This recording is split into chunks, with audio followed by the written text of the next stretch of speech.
Can you imagine your life where money is your friend, working with you to achieve all your dreams and desires? If you struggle seeing money as your friend, then join Kathy Cook Noble, financial advisor and educator on understanding how your money can work for you. It is possible. Now, here is Financially Speaking with Kathy Cook Noble.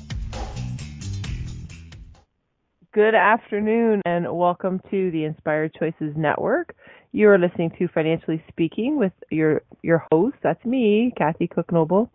And I'm excited to be here, as I always am, to talk about money and finance and all those great topics that I know people are sometimes afraid of or shy away from because they let themselves be overwhelmed, and it's easy to do because our industry is a little bit guilty of making things sound complicated because they throw in a lot of math and a lot of formulas and stuff like that. But the reality is it's not that hard, and you absolutely can understand it. There's no question about it.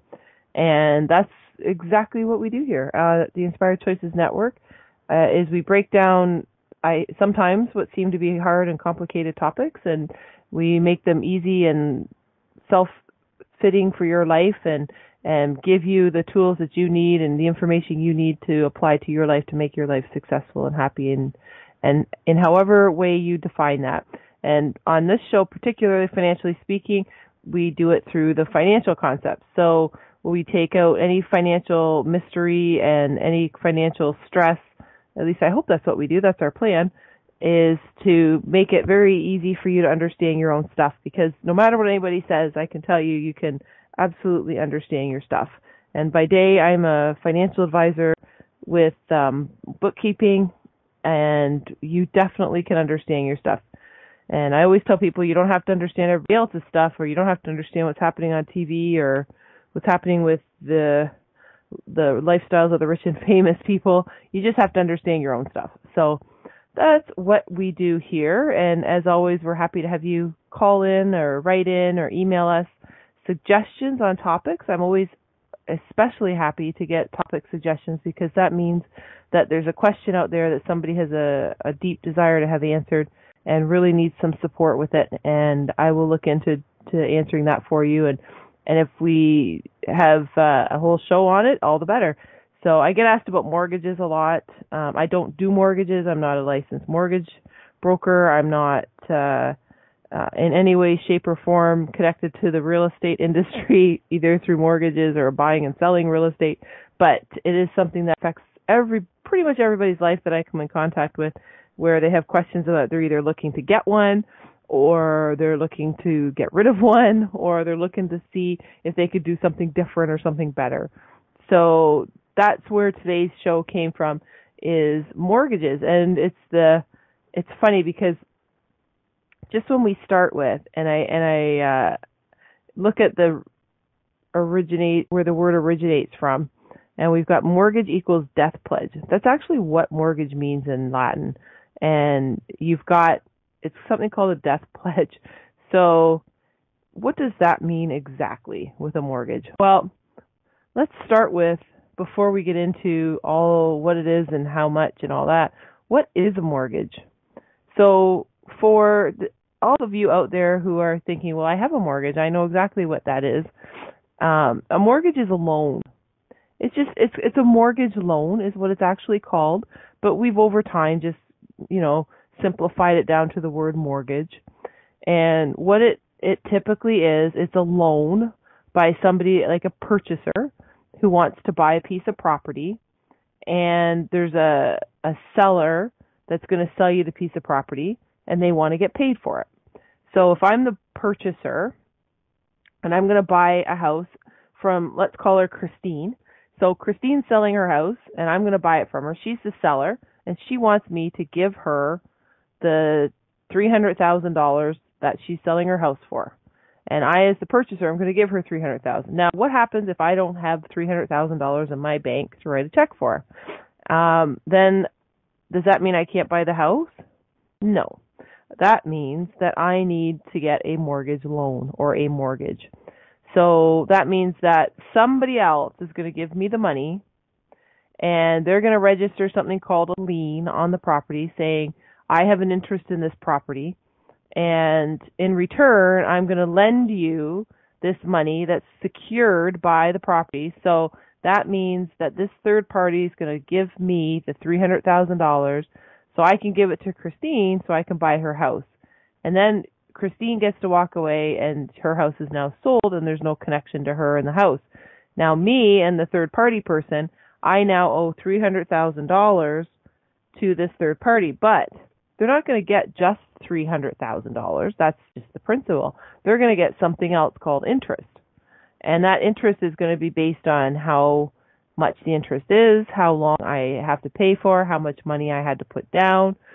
So those are, that's generally how it works with any particular loan, but specifically with a house and a mortgage.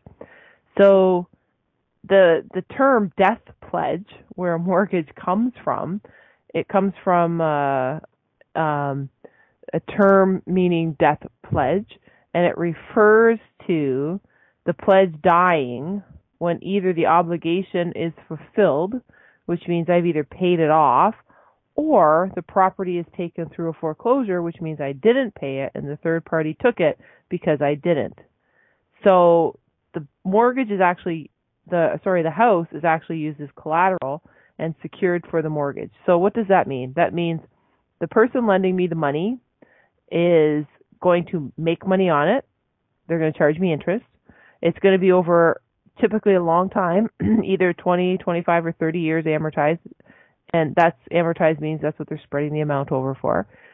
So it also means that they have a lien on the house, which means I cannot sell the house and not pay them. If I sell the house, then they're in a position to get paid out. It also means that if the renewal comes up and they decide they're not going to renew, I have to get money from somebody else. So it's a death pledge. So it goes to the death, the death of the money owing. That's what it means. So the death of the money owing. So what can we borrow money on? Well, we can borrow money on anything just about that someone's going to be willing to lend you money on. And a mortgage or a death pledge, which I think is, if we referred to it that way, we probably would be trying less to get them and we'd probably be trying to pay them off faster or have smaller amounts of them. But a mortgage can be on either a house, like residential where we live, or it can be on a business, on a commercial property. So if you're going to get, if you're going to go and buy a business, let's say, and you want to pay for the business, and in that business you're going to get the building and you're going to get the business that goes with it, and you might even get a few employees that are part of the business, then you're probably going to need a mortgage because most people don't have the full amount to pay out. Now, even if you do have the full amount to pay out, is it a good idea to do that? And you know my answer to everything is, well, that depends on your situation because everybody's different. But in a case typically where you hear businesses being bought out, you don't hear of them being bought out for cash, where if they had $500,000, they paid $500,000 in cash. And why would that be? What's the reason for that? Well, there's a few reasons. One, if you can borrow money, and that's what you're doing, a mortgage is essentially you're borrowing money and you're just using the property or the business or the house, whatever, as collateral, saying I'm securing it.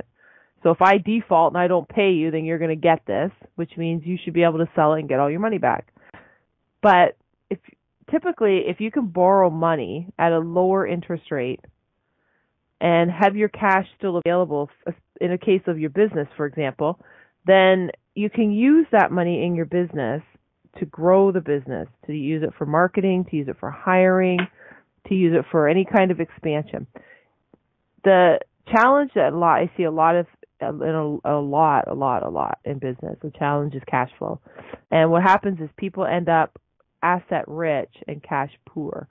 And if you've ever heard that before, that means they have a lot of assets, but they don't have a lot of cash. And you can't run your business without cash because you have to have that to pay your bills. You have to have that to expand. Even in your household, think of your household as your home, and you might even actually have it as a home business. But your household, if it runs like a business, then you still have utilities, you still have groceries, You still have, dog food, cat food, fish food, whatever the case is that you have to buy. Well, that means cash, right? So you have to have cash flow.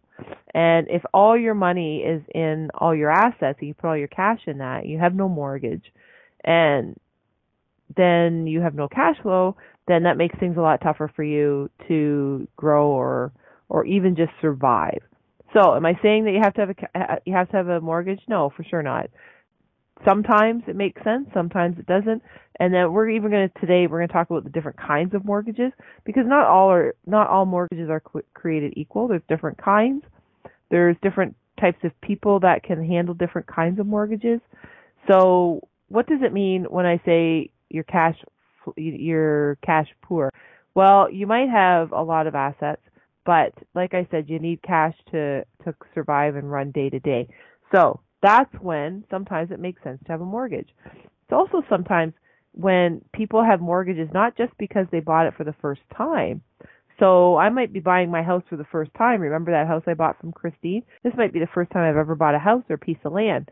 So I'm going to need someone to lend me the money, and I'm going to get that third party to do that. And we're going to talk about who those third parties can be too today. But I borrow the money from this third party, and Christine gets paid out. I buy her house, and she's happy. Off she goes. And now I'm paying over the course of so many years a certain amount every month to this third party to pay back the money. Well, I have to do that because I didn't have the cash anyway. And even if I did have the cash and I drained all my cash, I'd be cash poor. And I wouldn't be able to buy groceries, or I wouldn't be able to run my business. But the other thing that we need to know is I could have owned my house for a long time, and I might not have a mortgage on it. And things change, or I want to expand my business, or I want to buy something else. Say I want to buy a business. So I can actually take my take my house and go to a third party and say, I already have the house. I'm not buying anything. And I want to put a mortgage on it, which means I want you to give me or loan me money for this asset that I have. And in return, I will make payments to you and pay the money back. But that gives you a cash upfront infusion so that you can buy your business, or you can expand your business, or you can buy a cottage or another house or whatever it is that you're looking to buy. Now, I always like to caution people, you want to be very careful, because just because you can get access to cash, and a lot of the time if you have an asset that is available to be used as collateral, you can get access to cash. And if that's what you're doing, then you just need to be careful that you're not blowing the cash, because you always have to pay that back. So if you borrow money, you have to pay it back, and you're paying it back with an interest on it. Now, we all know interest because I've talked to you about those before, and there's different kinds of interest rates. There's the credit cards, which, 20, 30%, 20, I guess it's 29.99 because they can't go 30. But if you have credit cards, they're much higher interest typically than a mortgage interest, which is, 2, 3, 4, 5%, depending on what kind of mortgage you get. So those are some of the things that we're going to talk about. I know it's probably not the most exciting topic to people, but it's the one topic that potentially affects everybody, because you'll be looking for you'll be looking for a mortgage. Either you are looking for a mortgage, which means you're looking for a house, or you're looking to buy a business, or you're looking to grow, or you're looking to do something. But typically people are at some point in their life going to come across needing a mortgage, or wanting a mortgage, or thinking they want a mortgage.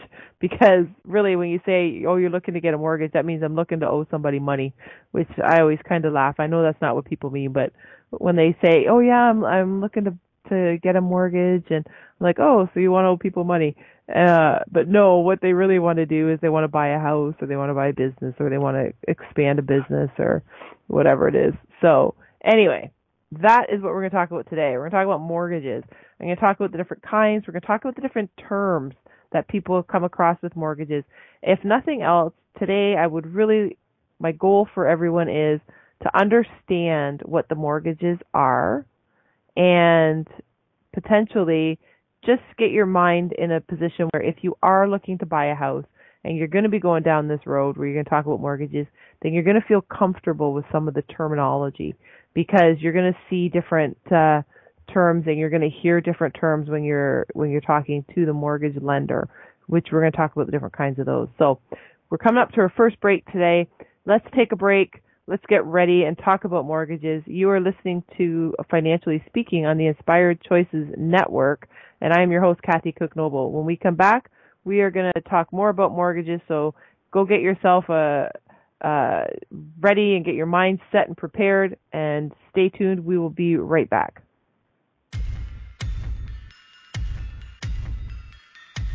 Too many of us get caught up in the unreal lives of reality television and complete to acquire stuff, which is setting us up to accumulate lots of debt. We're scared, confused, and don't know who to talk to. By tuning into Financially Speaking radio show with financial advisor and educator Kathy Cook Noble, you'll learn tips you can use to improve your financial health, which in turn can improve your overall health and make for a very happy life. Live a life you can afford and enjoy. It is possible. Listen for Financially Speaking radio show every Monday at 4 p.m. Eastern Standard Time, 3 p.m. Central, 2 p.m. Mountain, and 1 p.m. Pacific on InspiredChoicesNetwork.com.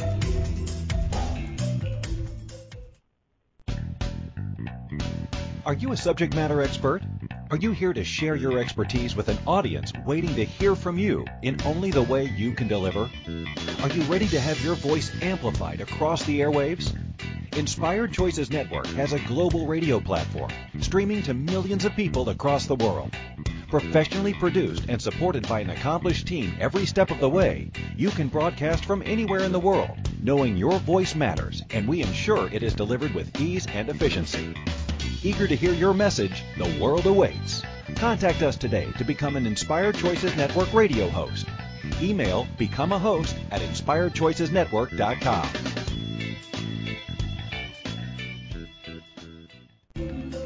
This is Financially Speaking radio show with financial advisor and educator Kathy Cook Noble. To participate in the program, call in the U.S. 815-880-8255. Canada 613-800-8736, or Skype us at Inspired Choices Network. You can also make the choice to ask or comment by email by sending to Kathy@bookkeepplus.ca. Now back to the program.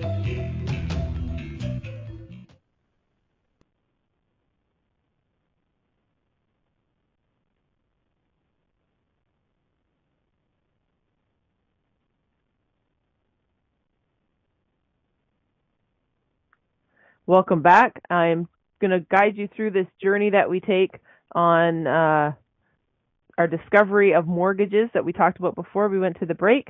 And I'm just here to help and break it down really on what mortgages are. I'm going to read you something really boring and dry, and then I'll explain to you what it means, because that's what people usually see and what they usually read. And they're like, what? And then they ask me, what does that mean? So let's just read what it actually is. So a mortgage occurs when an owner pledges his or her interest, which is the right to the property, as security or collateral for a loan. So therefore, a mortgage is an encumbrance with limitation on the right of the property, just as an easement would be. But because most mortgages occur as a condition for new loan money, the word mortgage has become a generic term for a loan secured by such real property. And as with other types of loans, mortgages have an interest rate and are scheduled to amortize over a set period of time, typically 30 years. All types of real property can and usually are secured with a mortgage and bear an interest rate that is supposed to reflect the lender's risk. So what does that mean? That means that a mortgage is giving you money in exchange for rights or authority over a piece of property. So if I give a mortgage to somebody, that means I'm giving you money, and in return, we are legally going to register that I have a right to the property if you don't pay. So if you don't pay, I can take the property. I can take the house, I can take the business, whatever it is. So that's the cool thing is, to get a mortgage, it's typically less risk because you have something tangible that you can actually recover your expenses with. So if I'm getting a mortgage from a third-party lender, like I mentioned before the break. I'm buying a house. I'm getting a third party to give me money, and we'll talk about who that third party is in a minute.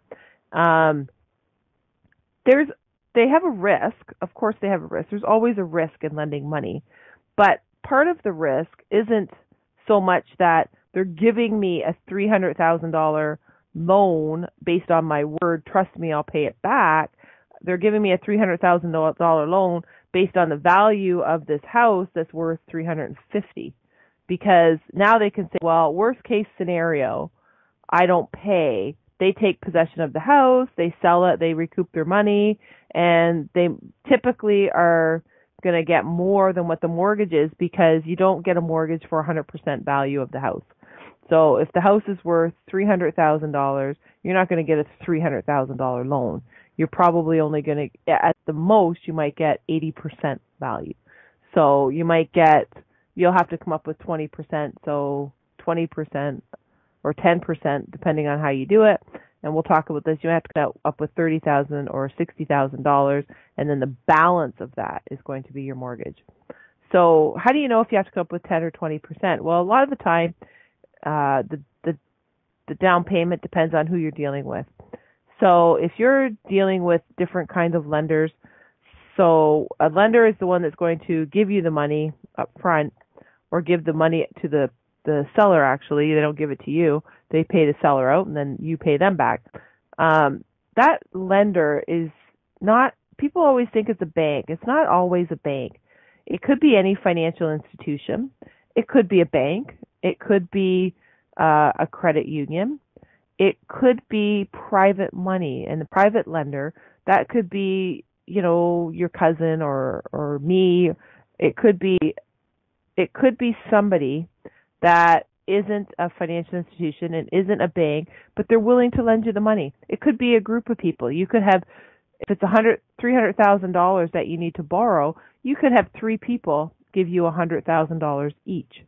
And each of those lenders are now going to be on title to get paid back in case you default.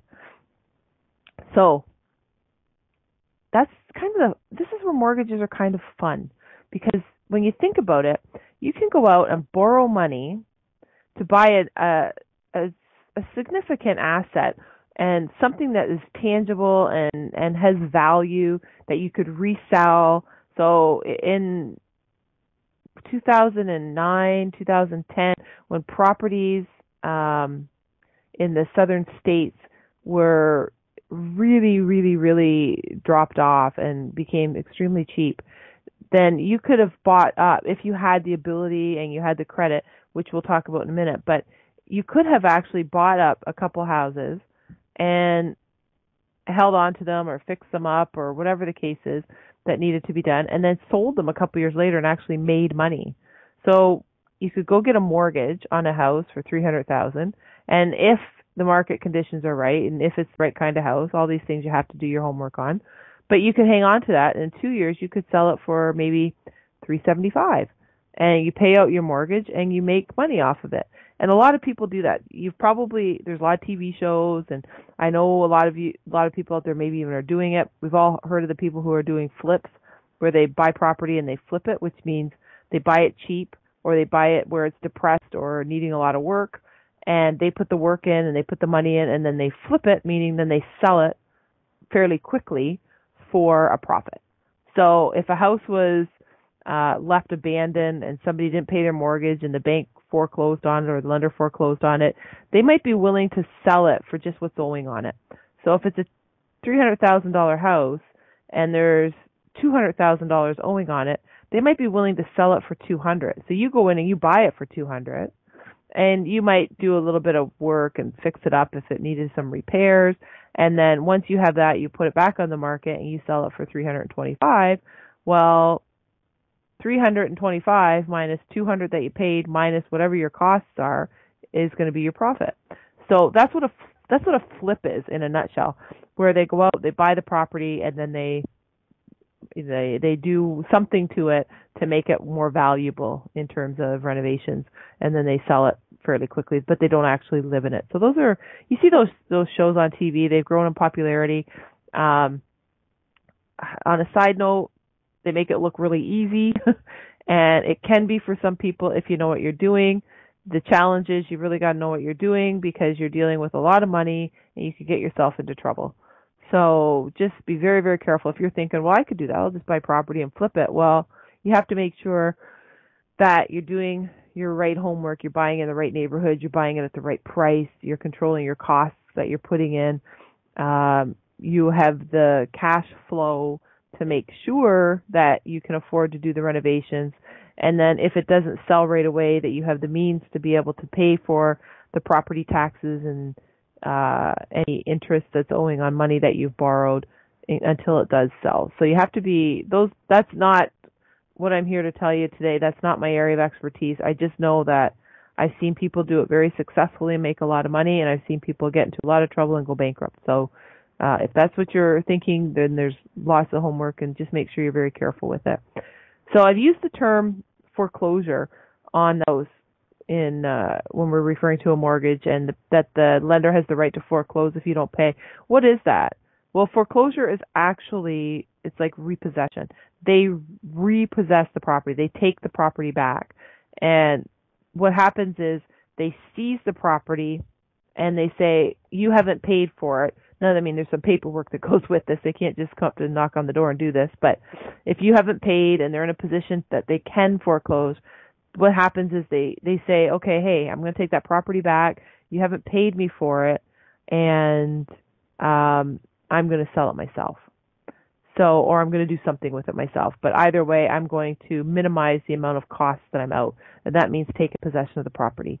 So a foreclosure, if you see that or you hear of that, and there was a lot of foreclosures in at the end, during the financial crisis, because people they didn't have the money, and there's a lot of things happening. But the idea of foreclosures was there was a lot of those, and there was a lot of people that took advantage of that to say, hey, I'm going to buy them at this rate, and then I'll fix them up, and I'll be able to sit on them until the market recovers, and then I'll sell them and make money.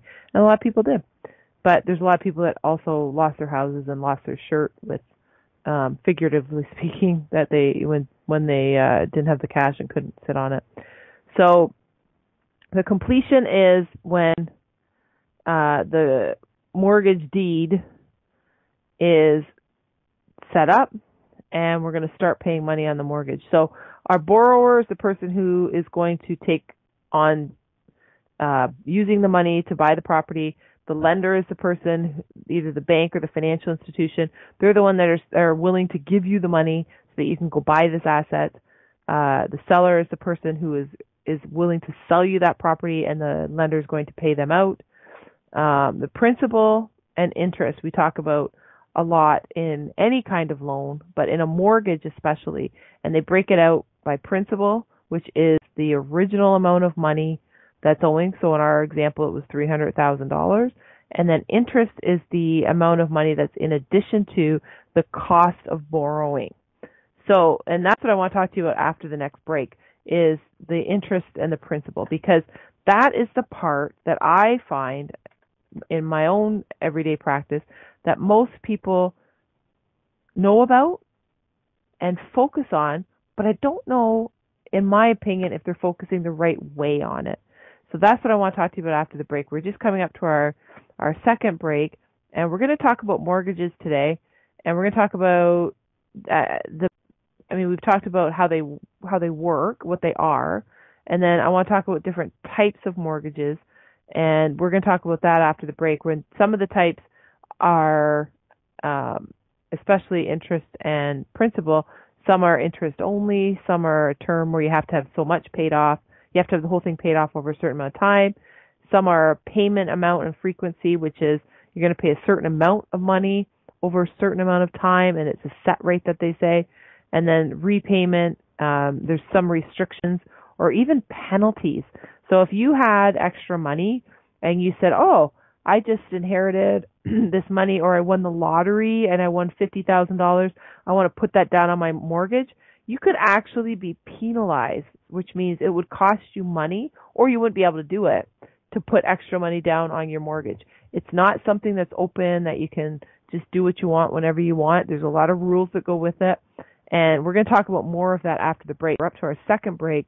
So let's keep on talking about mortgages and how these can work for us and how we can use them. You are listening to Financially Speaking on the Inspired Choices Network with your host, Kathy Cook Noble. And when we come back, we'll keep talking about this death pledge. We'll be right back. Too many of us get caught up in the unreal lives of reality television and complete to acquire stuff, which is setting us up to accumulate lots of debt. We're scared, confused, and don't know who to talk to. By tuning into Financially Speaking radio show with financial advisor and educator Kathy Cook Noble, you'll learn tips you can use to improve your financial health, which in turn can improve your overall health and make for a very happy life. Live a life you can afford and enjoy. It is possible. Listen for Financially Speaking radio show every Monday at 4 p.m. Eastern Standard Time, 3 p.m. Central, 2 p.m. Mountain, and 1 p.m. Pacific on InspiredChoicesNetwork.com. Money is complicated, right? Actually, no, it's not. You don't have to be a trader on Wall Street to get a handle on your money. TV shows often instill fear to keep you believing you can't understand it or do anything yourself. If dealing with your finances brings up a lot of other F words, then you need to read All Ladies Should Use the F Word, A Guide to Loving Your Finances by Kathy Cook Noble. Kathy helps you take control of your finances and leave the other F word, fear, in the dust.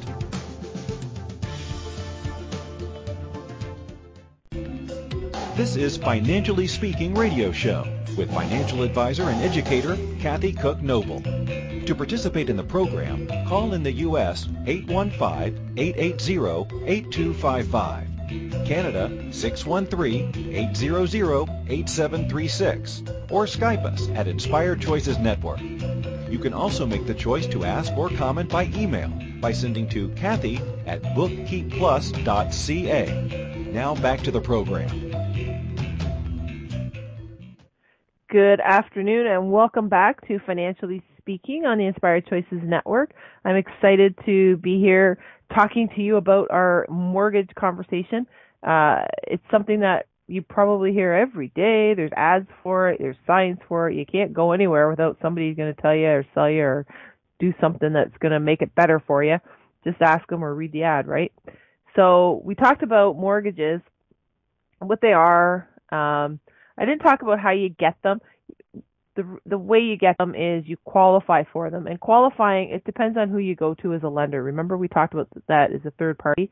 A third party lender is not just a bank. I know they're the ones that really advertise the most about them, but you see a lot of independent brokers for mortgages now. And that, what does that mean? That means they, like anything, they can go out to the market, and that place where there's all the market is just a place of trade and exchange, right?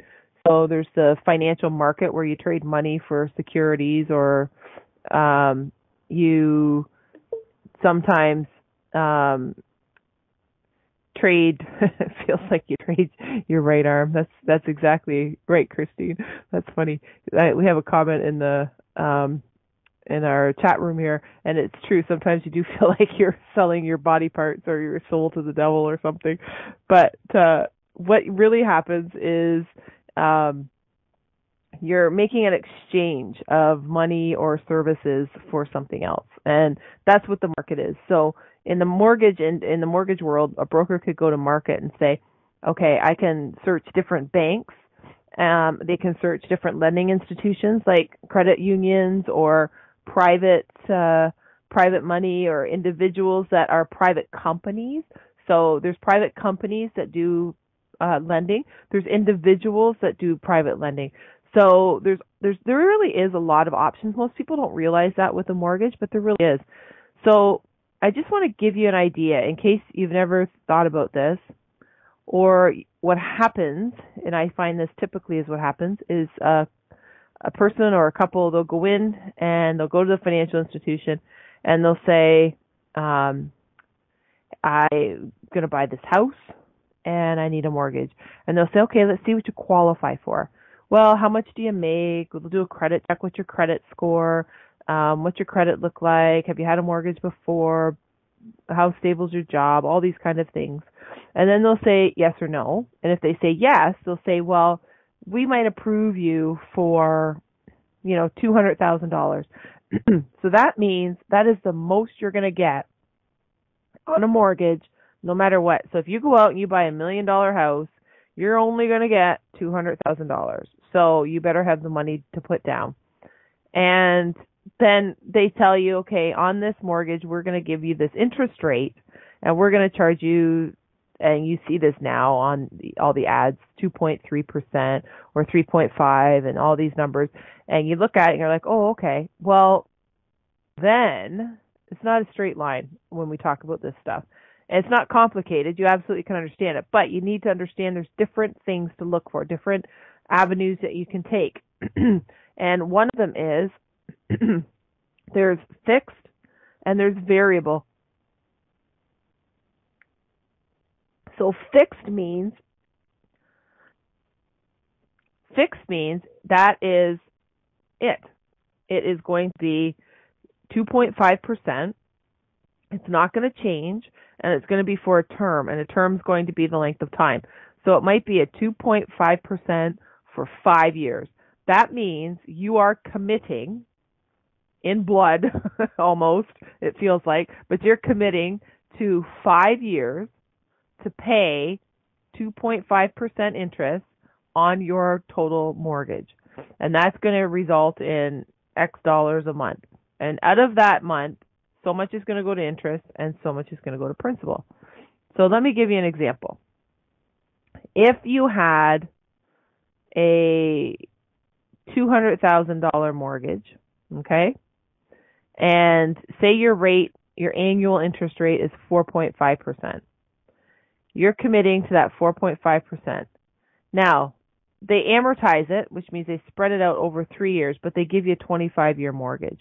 So the way to think of that is they're allowing you to pay less because they're using it as longer years, but you're not getting the longer years. Now, you're going to pay $1,000 and $1,013. So you've got $200,000 at 4.5%, and you're going to pay $1,013 a month, principal and interest. So what does that look like? Well, in your first year, your interest part is going to be just under $9,000. It's going to be $8,934. So that means the bulk of your monthly $1,000 payments, because if we say it's 1,013, let's call it 1,000 for easy math. You're going to pay $12,000 that year, and almost $9,000 of that is going to be in interest. So that's on a traditional mortgage. It's very interest heavy. So at the end of the first year, you still owe $196,773 because the way it works is we're talking about the rate of interest, remember. I'm going to talk to you in a minute about the ratio of interest to principal. And that's a key piece. Because what people look at is the interest rate. They'll be like, oh, it's 4.5, it's 3.7. I'm only paying 2.1%. Right. That's what you're paying in interest. But the ratio of interest to principal is what people don't look at. And that's what I like to look at. Okay. So how much of that is interest? Well, it's heavy interest up front. And that's the way a mortgage is designed, a traditional mortgage. You pay a lot of the interest up front, and then the principal is getting paid down as you go. So in our case of having a $200,000 mortgage, in year 20, year 19 and a half actually, so between year 19 and year 20, that's when you have paid off half the principal. So it's taking you almost 20 years to pay off $100,000 in principal because the bulk of it has been interest. And that's really, really, really important. So on a $200,000, if nothing changed, forget about people moving and refinancing, none of that stuff's happened. On a $200,000 mortgage, you're probably going to end up paying about $160,000 in interest. And that's spreading it out over 25 years in payments and 30 years amortized, and that's just how it works. People don't look at that to say, wow, that's like almost double. However, they're looking at it's only 4.5% or 2.1 or whatever the number was. So what I like to look at is the ratio. And I say, okay, well, how much interest to principal are we talking about? Because that's the traditional mortgage. That's the one most of us know about. What are the other kinds of mortgages that we could talk about? Well, that's a fixed rate mortgage where we know it's going to be paid this interest rate for this many years. There's 10-year mortgages for 3.2%. So that means for 10 years, you're not going to have that number, that interest rate's not going to change. And a lot of people think, I need to get locked into that. There's variable rate mortgages, which means it varies or changes depending on the Bank of Canada rate. The interest could go up, the interest could go down. So people get nervous about that because it's not predictable. There's floating rates, and floating rates are adjustable or variable sometimes, known as the same thing. And that's where it can be fixed over the life of the mortgage, or it can change.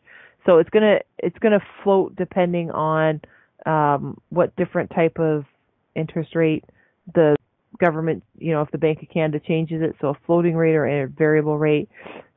People get nervous about that. I look at it, and when you study it over the long term, that variable rate isn't significantly, it does, even if it goes up a little bit or it goes down a little bit, it over the long term doesn't change a whole lot. And people just get nervous about that, thinking they got to be locked in. I'm not telling you one is better than the other. Everybody's different. It's like everything else I ever say is all your finances are special to you. So make sure when you're making these decisions, you talk to somebody that can help you evaluate them. Now, when I talk to you about the ratio, I'm talking interest to principal. And that means, am I paying more in pure dollars now? I'm talking. Am I paying more in dollars than that I should be based on the interest rate? So that is a traditional mortgage. And when I keep saying traditional, that means that's what everybody's used to. That's what everybody talks about. What other kind of mortgage is there? Well, there's another one that I want to mention to you besides all the fixed and the variable, and then you can get hybrids of fixed and variable. You can also get hybrids of what I'm going to talk about, which is a combination of a traditional mortgage and a home equity line of credit. So a home equity loan, or a HELOC, or a home line, or all the different terms that you've heard, what that means is it's very similar to your mortgage, and it's in the sense that you can get up to 80% of the loan value. You pay interest on it, but it's like having a line of credit. So when you have you go out and you get a line of credit, the bank gives you a $10,000 line of credit.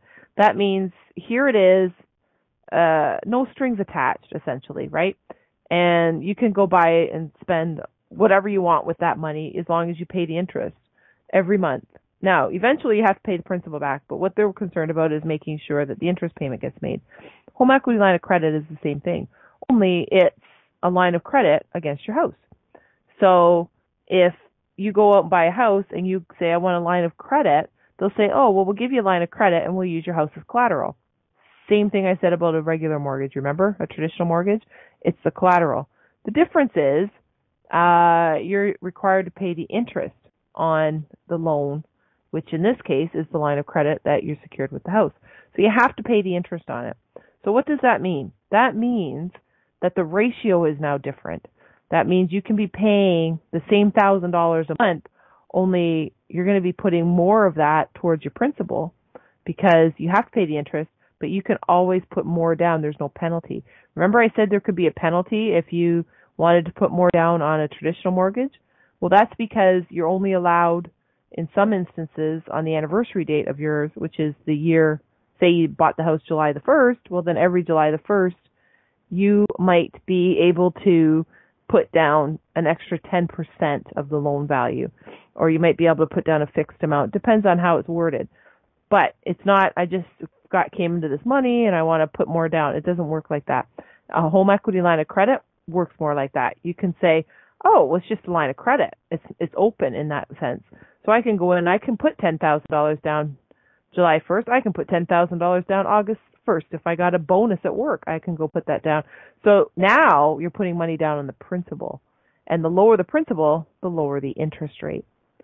So that is a home equity line of credit, or a home line, or a home equity loan. They're all known as the same thing. Different institutions call them different things. But what it is, it's a line of credit secured with your house as the collateral. So you don't have a mortgage, a traditional mortgage, and a home equity line of credit. You have one or the other. Now, you may also have a hybrid, which means you could have a small traditional mortgage, and then you could have the balance of it as the line of credit. And those are dependent, again, on what you qualify for and dependent, again, on what institution you use, what they offer, and what they have that they can give you. So we're up to our third break today. I want to take our break, come back, and we'll wrap up this conversation and just let your brain digest the two different kinds, the traditional and the home equity line. So we'll talk more about that when we come back. You're listening to the Inspired Choices Network, and you're listening to Financially Speaking with myself, Kathy Cook Noble. We'll be right back.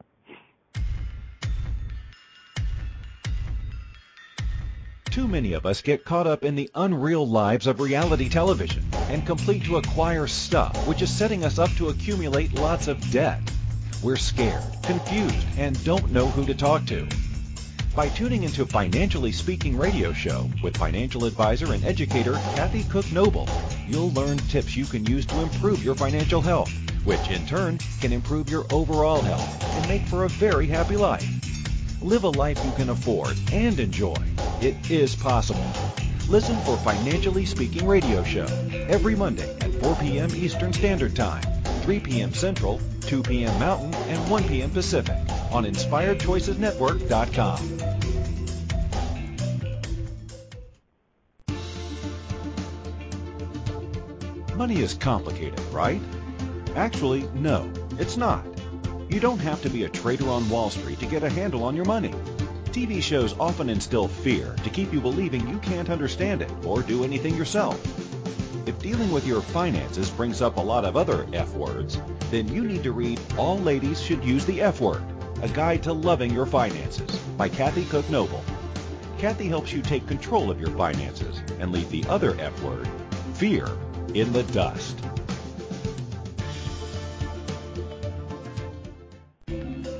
This is Financially Speaking radio show with financial advisor and educator Kathy Cook Noble. To participate in the program, call in the U.S. 815-880-8255, Canada 613-800-8736, or Skype us at Inspired Choices Network. You can also make the choice to ask or comment by email by sending to Kathy at bookkeepplus.ca. Now back to the program.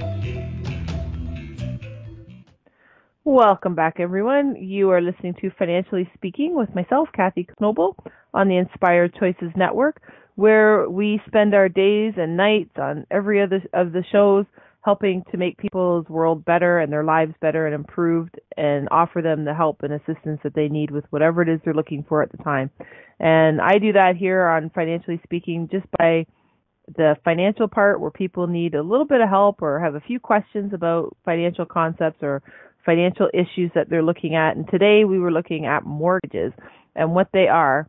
And mortgages, the different kinds of mortgages. Now there's a lot of different kinds in terms of the traditional, fixed, variable, hybrid of the two. There's the home equity line of credit, or the home line, or the home equity loan.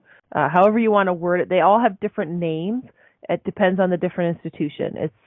That's the only part that I think can be the most confusing for people. Is there's one name at this institution and it's a different name at a different institution, so you don't know it's the same thing that you're talking about. But think of it like this. A traditional mortgage, they lock you in, or they offer you a fixed interest rate or a variable interest rate over a certain amount of time, and from there you're paying a certain amount of money every month, and part of that's going to interest and part of that's going to principal. And people think, I'm looking at the interest rate. What is my interest rate? I got a low interest rate, that must be good. And maybe it is, and some of them are, but I just want to bring out another concept that people can think about and say, hey, maybe that works for me. And that's the home equity line.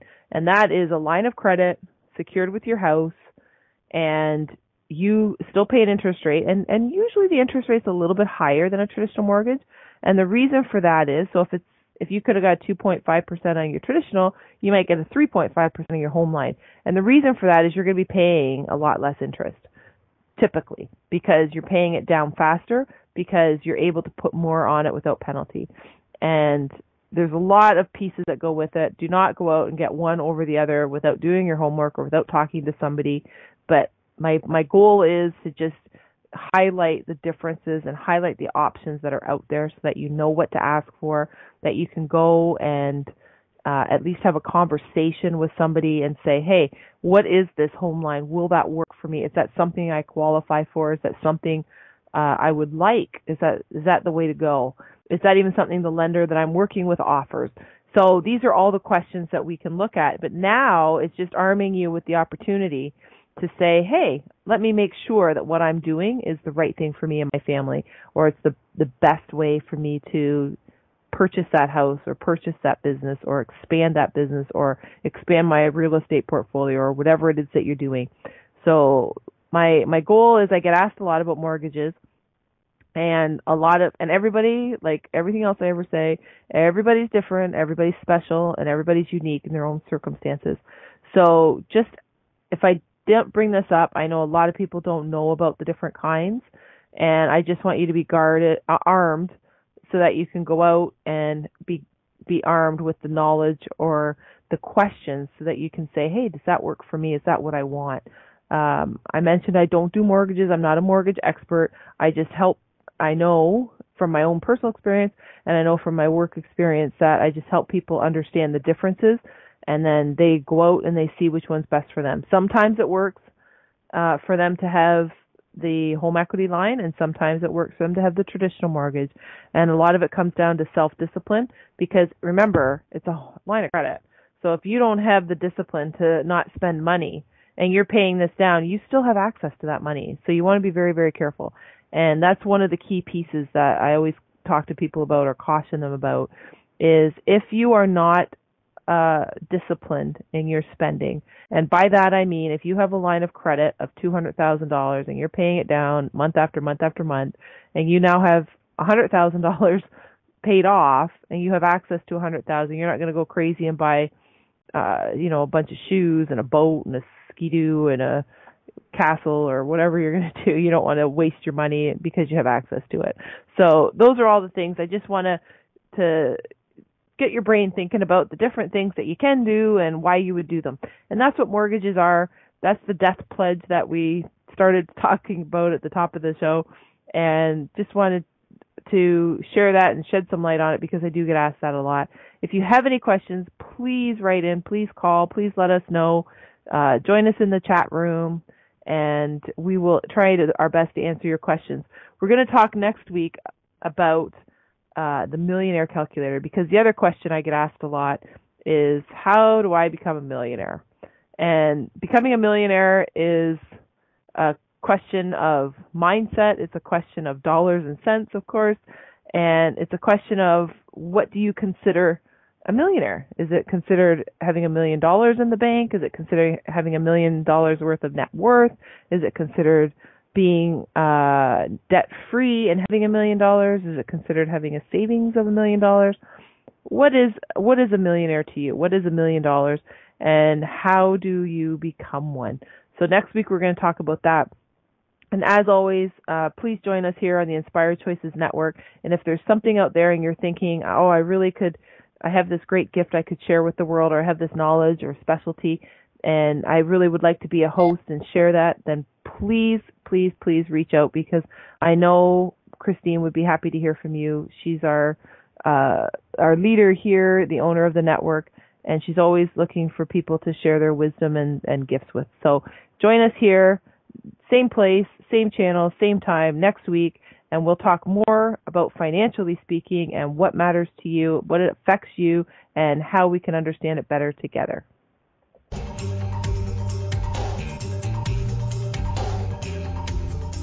Thank you for choosing to listen to Financially Speaking Radio Show. Kathy Cook Noble will return next Monday at 4 p.m. Eastern Standard Time, 3 p.m. Central, 2 p.m. Mountain, and 1 p.m. Pacific on InspiredChoicesNetwork.com. We hope you'll join us. Until then, have the best week of your life by making the choices that bring you all that you desire.